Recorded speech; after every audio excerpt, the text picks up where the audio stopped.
Ukrainian forces stunned the Russian military with a massive attack that struck 5 of Putin's air bases deep inside Russia.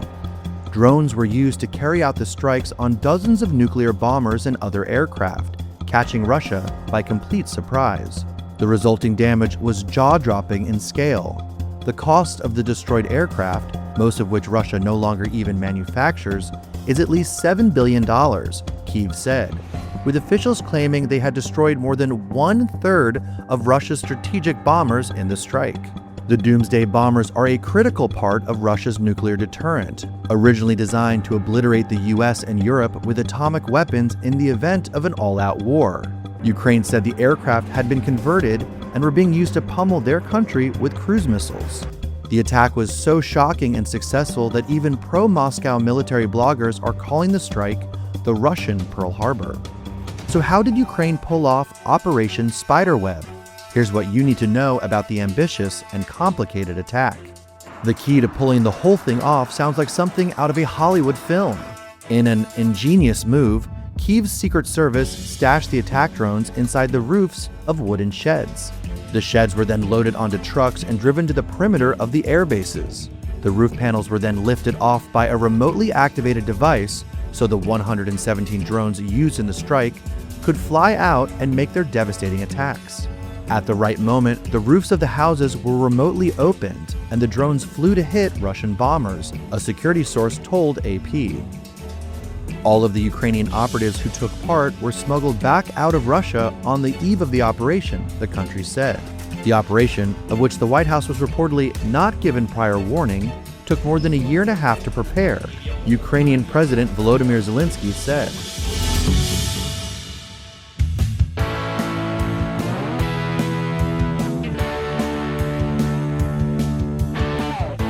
Welcome to Gaslit Nation. I am your host, Andrea Chalupa, a journalist and filmmaker and the writer and producer of the journalistic thriller Mr. Jones, about Stalin's genocide famine in Ukraine.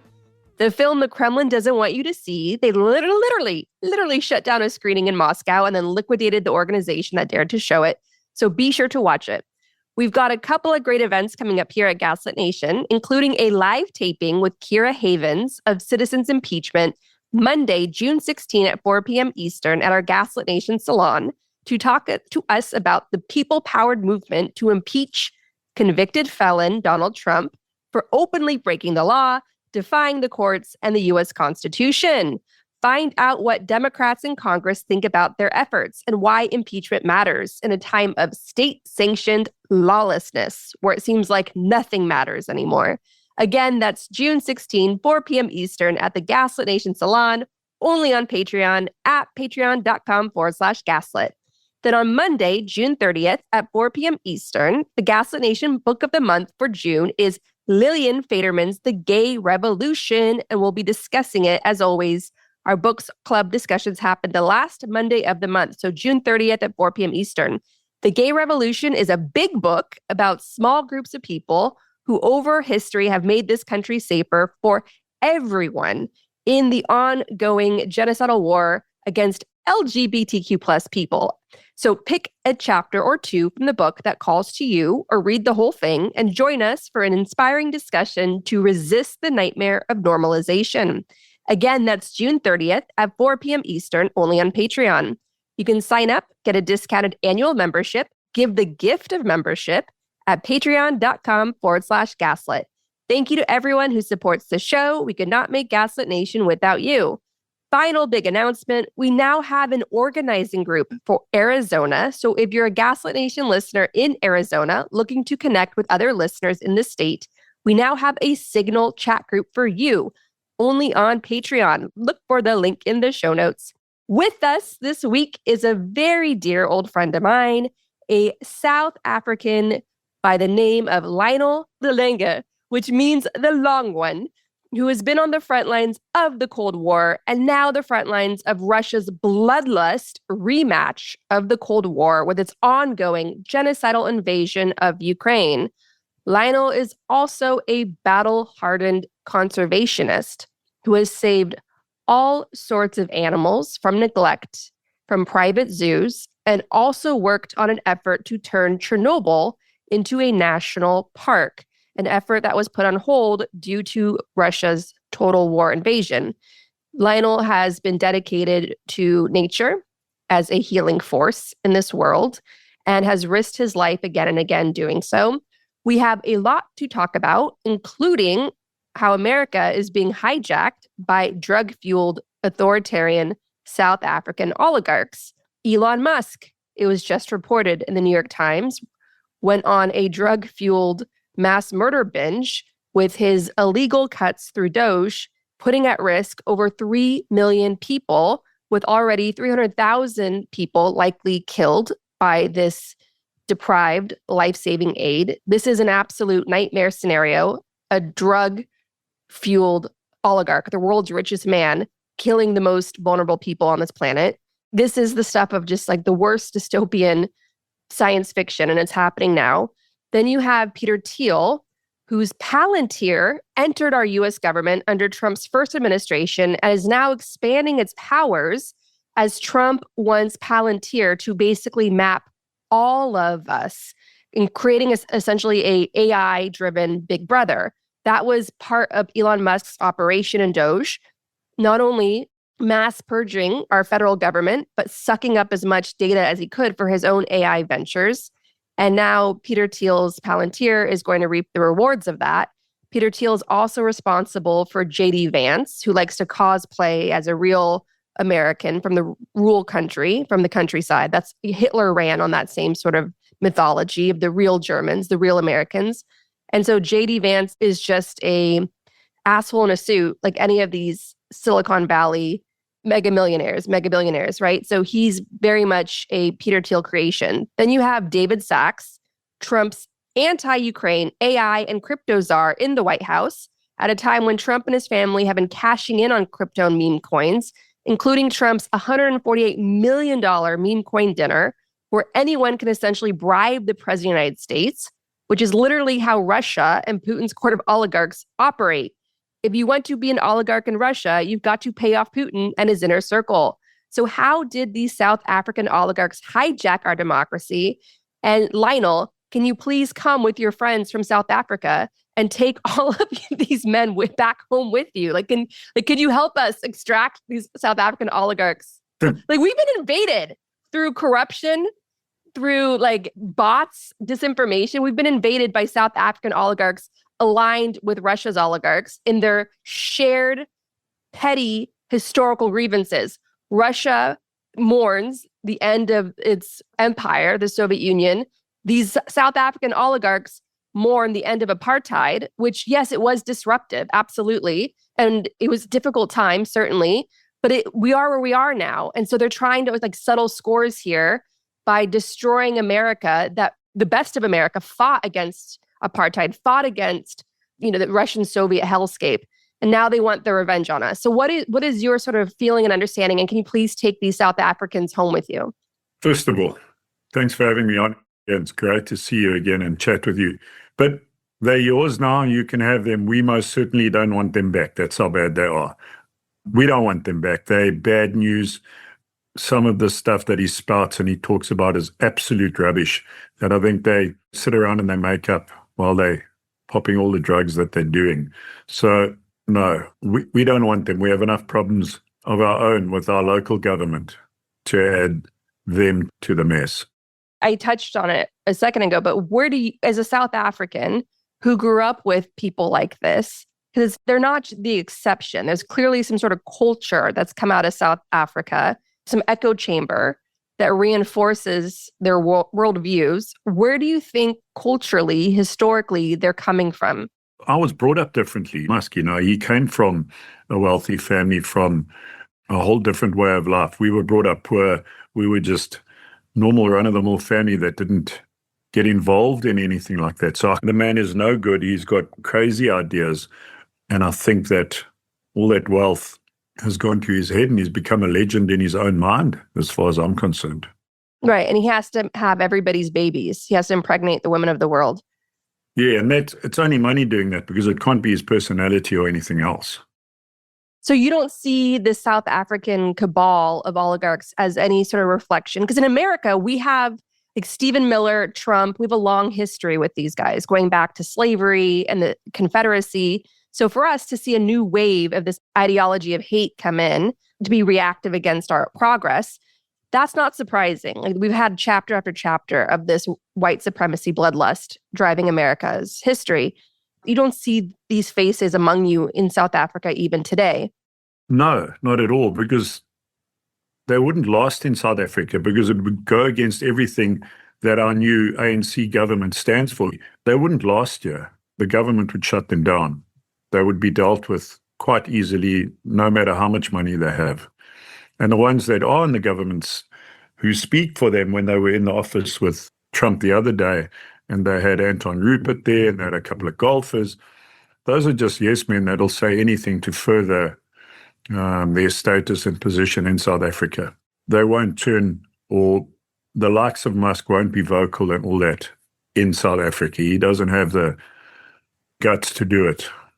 Really? Because your government would shut him down? He would be dealt with. They wouldn't stand for it. So when Trump is in the White House saying to the South African president, Cyril Ramaphosa, that there's white genocide in South Africa and that that the United States is obligated to take in white South African refugees.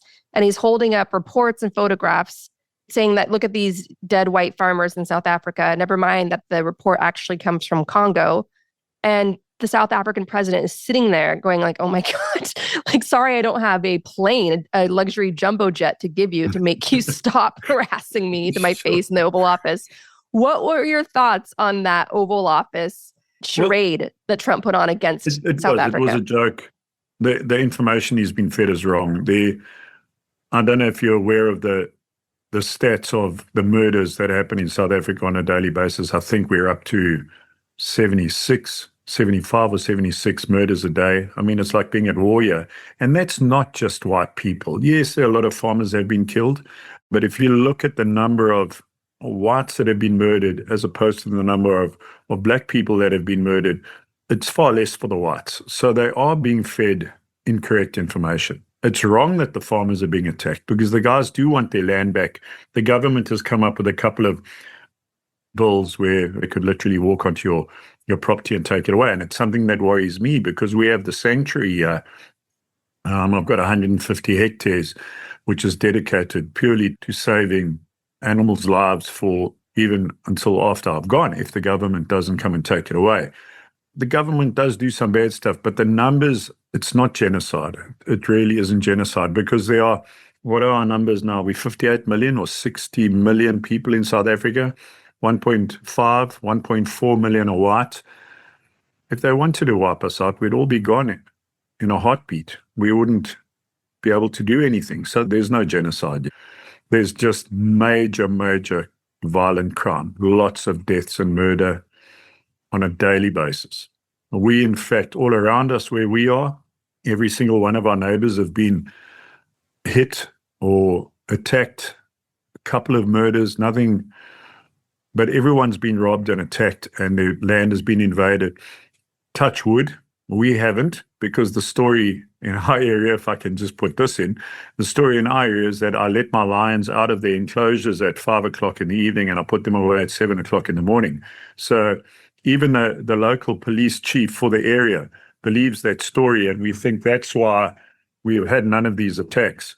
People are afraid of all the lions on your sanctuary. apparently running around. It's not like we can let them out and call them back in. They'd eat us as well. Yeah. But no, so everyone's afraid of your lions, even you. Yeah. Well, I'm not afraid of them. I respect them.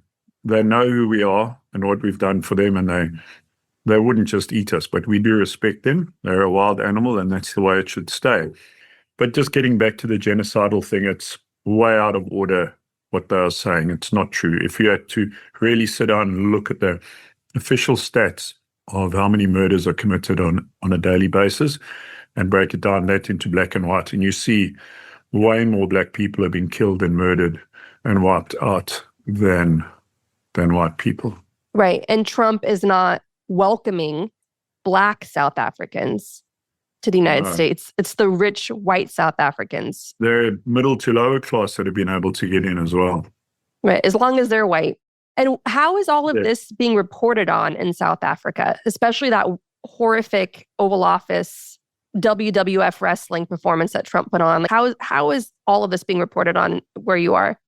Many of the white people say it's good. This is from the old school, from the sort of apartheid era type people. The older people would say, oh, it's good. It's about time it's been exposed. And then you've got the other end of it. In South Africa, they're anti it and saying, it's not true and we're all lying and it's propaganda and Musk is an idiot. Does Trump enjoy support in South Africa? With a few of the white population, yes. With the black population, definitely not. I think a comment was made, I was watching the news, was it yesterday evening or this morning? One of the politicians says, we don't need Americans here to sort out our problems. We can do it ourselves.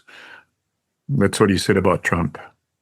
And so they're not interested in his help in any way, shape or form. But that being said, when he does eventually cut aid to South Africa completely, they'll change their tune. They flip-flop around to where they can get the best deal. And I think that speaks for most politicians anyway.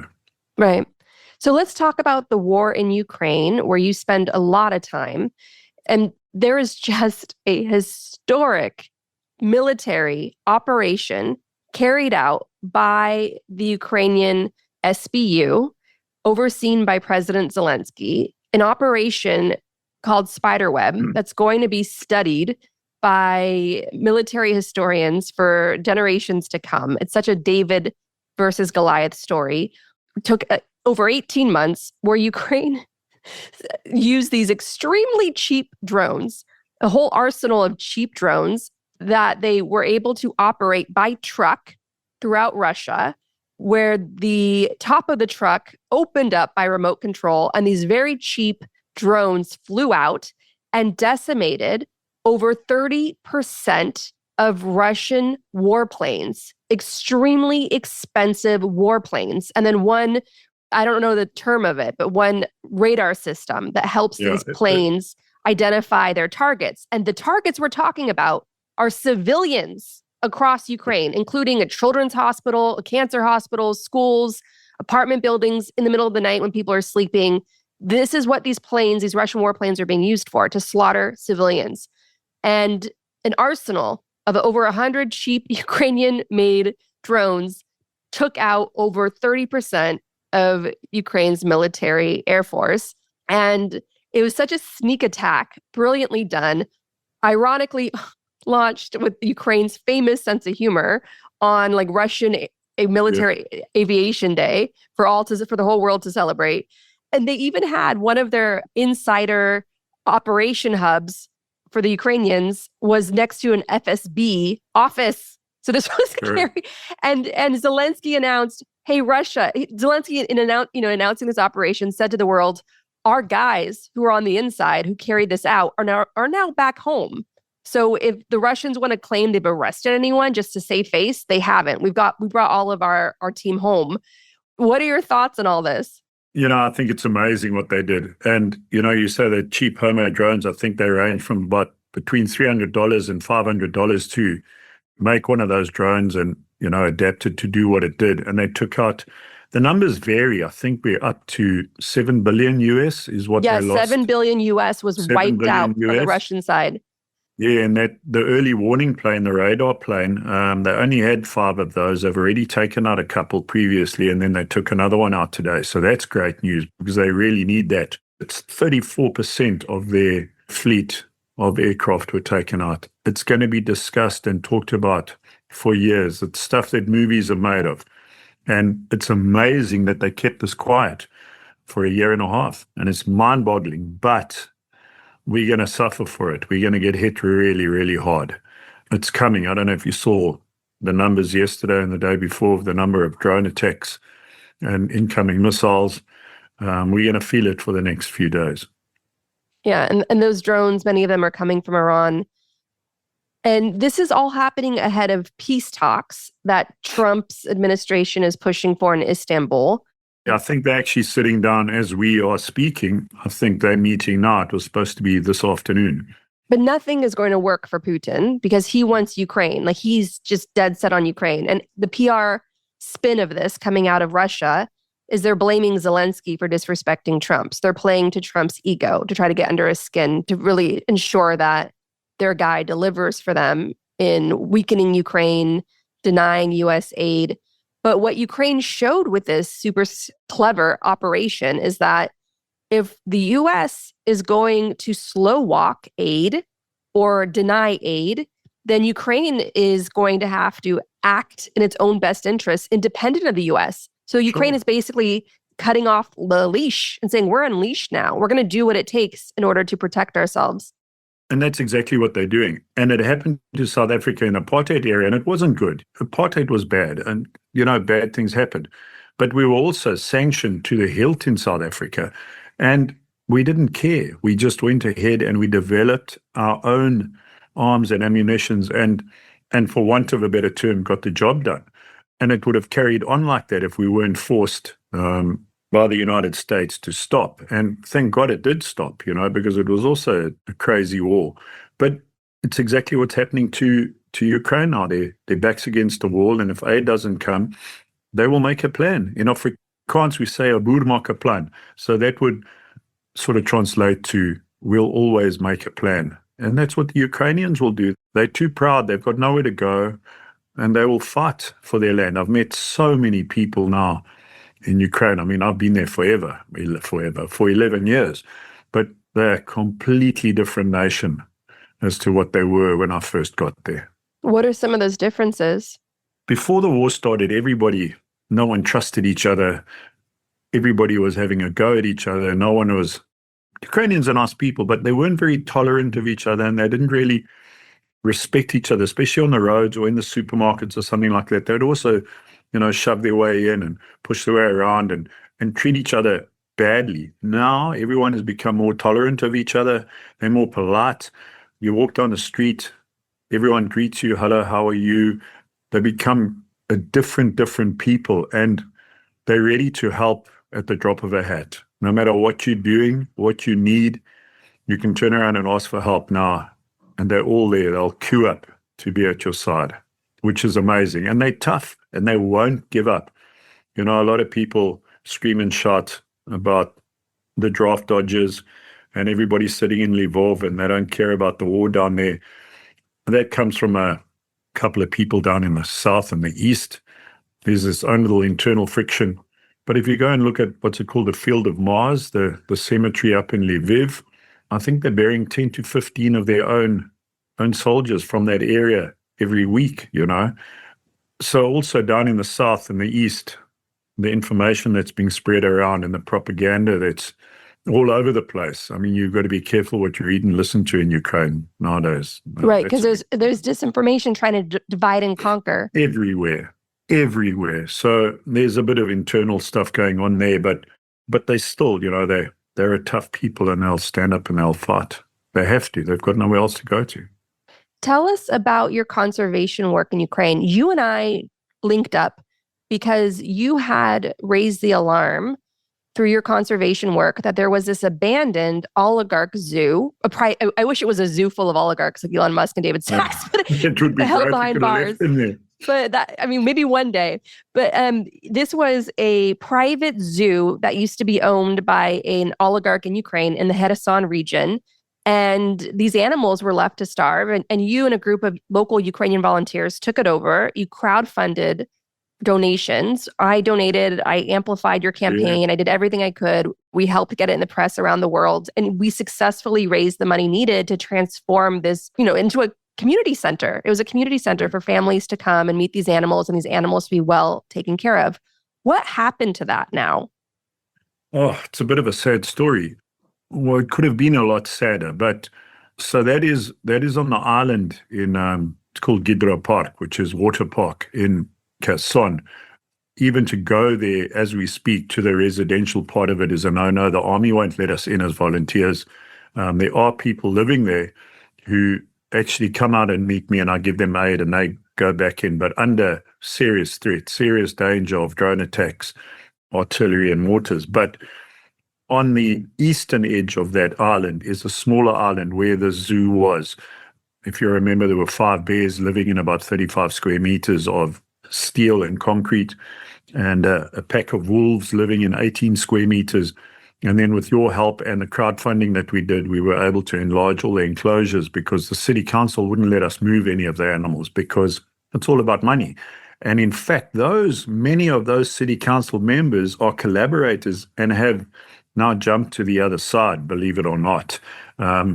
So just before the 6th of June, so going back a couple of years when they blew the Novi Kakhovka Dam, that flooded the whole of Kherson as well. All the waterfront, all the apartments, the whole island, and where the zoo was completely flooded. If the animals were there, they wouldn't have been able to escape. They would have died a horrific death. But about a month before they blew the dam, there's a guy called Oleg Zubkov from Simferopol. He owns the Taigan Safari Park. And he came up there with a whole lot of vehicles, and they stole all the animals and took them down to his safari park and his zoo. So the zoo was empty when the flood hit. So that was one good thing that came out of that. Otherwise, everything would have been killed. What extraordinary timing. Did he have any he just did it on his own? Like, did he have an inkling that this massive crime against humanity of dam flooding was coming? He must have known because they did it exactly in time to get it done. But also, that being said, there was another zoo in Kakhovka, and none of the animals made it out of there. It blew and it was too close to the dam. They didn't get any animals out. They all drowned. Right. With hundreds of people. Hundreds of people. Russia has just done so many horrific things throughout this war, so many international laws broken that it's easy to lose track, and people can forget that they blew a dam. They blew a dam wide open and intentionally they destroyed an ecosystem. Exactly. So let's not lose sight of that. And also the region we're talking about, Kherson, was also made famous, unfortunately, for the horrific headlines that Russian drones were hunting humans. Yes. That they basically turned this whole, and they still do, and they turned this entire region into a hunting ground where people would be walking around, going to get food, tend to their gardens to feed themselves, and then the Russians would just, bam, kill you. They called it human safari. That's correct. Well, I was, Monday before last, we had been doing an aid run, and we were nearly hit with a FPV drone dropping a grenade. It landed around 70 meters behind us as we were exiting the area. So it still happens today. It continues every single day where they hunt anything. And unfortunately, my vehicles look military-like. So we're a big target. We've been in shelling incidents. We've been sniped at. I was in my ambulance and we've been sniped at across the river. I was running aid to some people. I'm not only working with animals now, but I also take aid into, when I can get aid for people, I take it. I never turn it down, and I always help wherever we can. And we go to some of the more dangerous areas where the military will allow us in. There's some areas they just say you're not going, and I understand that. So, it's become very dangerous. Tell us about Chernobyl, because before the total war invasion, you were part of an effort to try to turn Chernobyl into national parkland. It was the site of the worst nuclear disaster in history, which the Soviets actively were covering up at the time. The HBO series Chernobyl brilliantly exposes all this. And what ends up happening is the humans abandon Chernobyl and then nature takes over. So abandoned dogs mixed with wolves, and you have trees regrowing over everything. And nature began its process of healing without human interference. Could you talk a little bit about that? So prior to the war, we did look at it and we wanted to go in because the animals, they were thriving, man. They weren't being born with 2 heads and 6 eyes and being deformed in any way, shape or form. It was like a population explosion of animals going on there. I mean, they even took those Przhalski horses in there, and they did really well before the Russians got there. And even residents from when Chernobyl happened had moved back into the area, and they were living off the land, and there were no side effects. So we wanted to establish a park there, which would have been great because, at the time I was rescuing bears, lions hadn't become a big issue. And we were just looking for different areas and homes to put up sanctuaries. And because they were doing so well there, we wanted to do something there. But then, with bureaucracy and the change of government, and unfortunately it never happened. But the animals are doing really, really well. Quite a few, unfortunately, have been killed because of the war. But the dogs and the cats and the birds, and even the bears that are around there are doing really well. The Russians made a big mistake. They went in and they started digging trenches in the ground and lived in those dugouts. And most of them have all been hospitalized. Apparently a few have died from radiation poisoning. How they even thought that they could do that, because a lot of the radiation has soaked into the ground and came back calmer, came back and ate them. And so you've been in Chernobyl, have you? Yes, I've been before the war. What was it like for you, like having that experience? Thoroughly enjoyed it. It was an experience I'll never ever forget. What we saw and what we experienced, and how everything was just left. And then also having watched the miniseries, and also having played Sony PlayStation, and one of the games was set in there. Everything was as I expected it to be, but it was just mind-blowing to actually see it and to see how they just upped and walked away from everything because of they were idiots. They were bad management in those days and nobody would listen. And the world still hasn't learned a big lesson. I mean, they sent a drone through the sarcophagus the other day of the one that had the meltdown. Do you know that? They flew a drone into it to try and open up the concrete sarcophagus. So the Russians recently tried to weaponize Chernobyl to unleash radioactive, the material that's still at Chernobyl. They tried to explode Chernobyl in order to send all this radioactive material out into the air, where it will obviously not just be limited to Ukraine, but would fly into the jet streams, into the air, and travel across Europe, and including Russia. So that's what the Russians had in mind. Well, I don't know if it's what they had in mind, but it's what they did. They're idiots.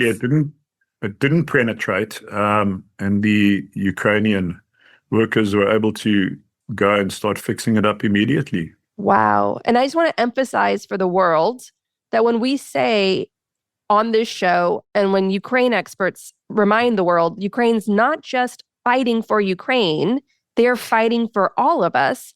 This is an example of what we are talking about. Ukrainians in Chernobyl who are risking their lives to stay there to contain this horrific disaster that's ongoing. They repaired this radioactive area from a Russian drone so that the radioactive material wouldn't spread all over Europe. Imagine if you're vacationing in Europe and Russia's able to explode Chernobyl and send that radioactive material over to where you are. That's what Ukrainians are risking their lives for, to keep all of us safe. The Ukrainian soldiers, the Ukrainian people are protecting the world. Everyone says, World War III soon. World War III has already started. It's happening in Ukraine right now. And they're holding back the evil forces of Putin and the gang. They really are. They think they're safe there right now. It's just going to take one missile or one drone or one thing to cross into Poland or Latvia or Estonia or even Romania and do some damage. Not a little bit of fallout that has happened already, but to injure somebody. Then they'll realize that they're in this game. It hasn't happened yet. Everyone, well, it's not happening to us, so no one really takes it as seriously as they should. That's my personal opinion. But it's exactly what's happening. Trump, for example, he hasn't even visited Ukraine since the war started. Oh, they'll never visit. I mean, you saw he won't. You saw the bullying they did of Zelensky. JD, of course. Like Zelensky in that Oval Office meeting, Zelensky invited JD Vance. He's like, come to Ukraine. And then JD Vance fired back, I'm not going to go on your propaganda tour. It just shows you that they're not really, really interested. And I think Trump would be too scared, because I think a couple of babushkas would give him a good slapping if he had to come over here for treating their president like that. But just getting back to President Zelensky, and I'll be very honest, when he was elected president, I still said to Anya at the time, I said, this is a big mistake, man. this guy won the election. He got the young vote because of that TV show that he did, The Accidental President. I don't know if you saw it. Yeah, And Zelensky was a huge star, filling stadiums in that part of the world. And that's how he got elected. And that's my opinion. And I said to Anya, this is a big mistake. And when the war started, he's just a completely different man. He is a hero. He is no other president in history, I think, has ever acted as bravely and has done what he's done. I think he's shit hot at what he does. That's wonderful to hear. And of course, Trump and Putin want regime change in Ukraine. They're calling for new elections, even though Ukraine's constitution forbids it under martial law due to the war. But they won't see that as, they don't see the constitution as sort of legal. This is all in Zelensky's favor. He's just doing what their constitution says. And why should he? Who takes over and what happens, And how do you vote? How do you get soldiers to vote on the front line? You can't pull them off the front line. How do you get all the displaced people around the world to go to different voting stations? How are you going to get all those people together? Who's going to control that? It's an impossibility to do. And then when you have a voting station, it'll be public knowledge, and the Russians can target those stations where thousands and thousands of people would be out to vote. So you cannot have any sort of election. And we wouldn't want one, but I think he's doing a good job. Absolutely. And then the other question I want to ask you about, we've had some major European elections that the fate of the world depend on. And we had Germans barely defeating AfD, the far-right party that Elon Musk was openly supporting. And they've elected probably the best chancellor that Germany's had in decades, who's very strong about security independence, energy independence for Europe and support for Ukraine. Then Moldova and Romania also dodged the bullet of keeping their pro-Russian parties out of power. Huge victories there. Unfortunately, this Sunday, Poland did not get the memo, and Poland very narrowly elected a deeply corrupt Trumpian figure who is staunchly anti-LGBTQ rights, staunchly anti-abortion, staunchly anti-Ukraine. There's a lot of tension in Poland because so many Ukrainian refugees are there. And so you have this sort of MAGA populist virus inside Poland that for many years had this Trumpian government in power that purged the courts, purged the state TV networks to turn them into disinformation, like what we're dealing with here in America with Voice of America being taken over by Carrie Lake, a Trumpian MAGA disinformation weapon, and the courts being packed by their loyalists in Poland, and horrifying laws. And I was talking to when I was in Warsaw, I want to say like 2019, I was talking to some Ukrainians working in Warsaw, and they were saying, we feel vulnerable walking the streets of Warsaw because of this horrible tension that this populist government has put a target on our heads as it being non-Polish. It's nasty. It's like the stuff of the Holocaust, like the Poles that were fine deporting Jewish Poles to the concentration camps. It's that level of hate virus that has mind warped such a large population in Poland to keep electing these horrifying hate-driven governments that are deeply corrupt. Well, what are your thoughts on that Polish election? Not happy about it, but he's not pro-Putin, though. Well, no, to be pro-Russian in Poland is like a political death sentence because Poles suffered greatly under the Soviets. That's one good thing. What he says about Ukrainians taking advantage of their hospitality, I don't know. Can't really comment on that, but he says reciprocity. What you do for us, we'll do for you. So there's a bit of work that they can do on that. And then the big issue is the massacre of the Poles by the Ukrainians. And, there are always two sides to a story. They want to sit down and hash that out. And I wish they could do it just so that they could all get on the same page and move forward. But I don't think it's going to be him being elected is going to be detrimental to Ukraine. I think he will still stand by us. And I think we'll get the support we need from them. And that's what myself and a lot of the people and friends that I mix with in Ukraine think anyway. I don't think it's bad news for us. It's bad news for the Poles, especially the gay ones and the women. Yeah, and the gay Poles. The refugees. It's bad news. But, that's a fight for another day. What do we do now? We've got to protect the whole world against Putin. I mean, if he gets across Ukraine, Europe's finished, man. And then there's going to be no LGBTQ at all anywhere in the whole of Europe if he gets that right. And I know that seems like an impossibility, but for us longtime Ukraine watchers, it's not impossible. What is happening right now in Ukraine, this total war invasion, that at one time seemed like an impossibility. That's why so many military experts in Ukraine thought that the United States was being hysterical when the State Department under Biden kept issuing warnings that Putin had made up his mind and was going to launch a total war invasion. Ukrainian military experts at the time were saying, that's not possible, that's not going to happen. And then it happened. So what we're telling people is what's happening in Ukraine is not normal, and it can continue to happen if we let Russia win. But he's doing it everywhere. And all the stuff Putin's been up to all over the world, meddling everywhere. It's just a matter of time before he has a go at the Baltic states, up there, Estonia, Latvia, Lithuania. And sadly, it's got to happen. And his ego is so big, he thinks he can get away with it. And I think his downfall will be he's going to take on too much like Hitler did, fighting on too many fronts. And that's the only way he's going to get wiped out. Unfortunately, millions more are going to have to, I hate saying this, millions more are going to have to die before this man is stopped. And he won't give up for a couple of reasons. His ego, number one. And number two, he'll fall out of a window because he's convinced the Russians that this is the right thing to do. And they listen to him, unfortunately. It's quite sad. And if he says, okay, it's over now, we've done enough, he'll be dead very soon. So you're saying that Putin is trapped in the war of his own making? Even if he wanted to walk away tomorrow and they promised him that he wouldn't go to court and they wouldn't lock him away for the rest of his life. They dropped all the charges against him. He's dead anyway. He's a dead man walking. He's a dead man walking. How many of his mates have lost everything and lost even more now in the last couple of days? And their economy is tanking. I don't care what anyone says. No. And propaganda, you got to be stupid to believe all that crap. But there's no chance for him. He can't. And it's the Russian way. They always take out the boys that they don't like at the top eventually. And I think he's made too many mistakes now and too many costly mistakes. And let's not even talk about the lives. We're talking about the costly mistakes on his mates, his oligarch mates. Let's hope so. It's only a matter of time.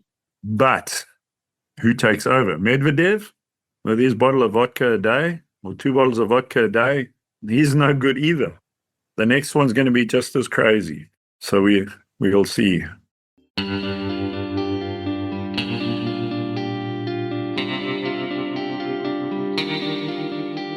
Our discussion continues, and you can get access to that by signing up at the Truth Teller level or higher on Patreon. Discounted annual memberships are available, and you can also give the gift of membership. All summer long, Gaslit Nation, created with love and anger, has been presenting a special series featuring leading experts on how to smash the patriarchy and the oligarchy to make the world safer for everyone. Trump didn't happen overnight. Let's plant seeds of hope together. For the hottest of hot takes, join the conversation at the Gaslit Nation salons every Monday at 4 p.m. Eastern. I'll be there with our global community of listeners. Come for deep dives into the news, learn from fellow listeners, and share what's happening in your corner of the world. Can't make it live? Recordings of our Monday salons are available on Patreon, along with our monthly Gaslit Nation book club. Access the salons, bonus shows, ad-free episodes, and more at patreon.com/gaslit. That's patreon.com/gaslit. Thank you to everyone who supports the show. To help Ukraine with urgently needed humanitarian aid, join me in donating to Razom for Ukraine at razomforukraine.org. To support refugees in conflict zones, donate to Doctors Without Borders at doctorswithoutborders.org. And to protect critically endangered orangutans already under pressure from the palm oil industry, donate to the Orangutan Project at theorangutanproject.org. Gaslit Nation is produced by Andrea Chalupa. Our editing wizard is Nicholas Torres. And our associate producer is Carlin Daigle. If you like what we do, leave us a review on iTunes. It helps us reach more listeners. And don't forget to check out our Patreon. It keeps us going. Original music in Gaslit Nation is composed by David Whitehead, Martin Vissenberg, Nick Farr, Damian Arriaga, and Carlin Daigle. Our logo design was generously donated to us by Hamish Smythe of the New York-based firm Order. Thank you so much, Hamish. Gaslit Nation would like to thank our supporters at the producer level on Patreon and higher. Todd, Dan, Milo, and Cubby. Ruth Ann Harnish.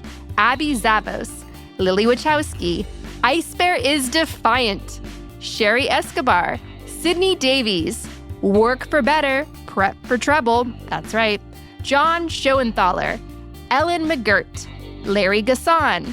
Amber Tino. David East. Mark, Sean Berg, Kristen Custer, Kevin Gannon, Sandra Collins, Katie Masuris, James D. Leonard, Leo Chalupa, Carol Golstad, Marcus J. Trent, Joe Darcy, D.L. Singfield, Nicole Spear, Jans Alstrup Rasmussen, Mark, Diana Gallagher, Leah Campbell, Jared Lombardo, and Tanya Chalupa. Thank you all so much for your support of the show. We could not make Gaslit Nation without you.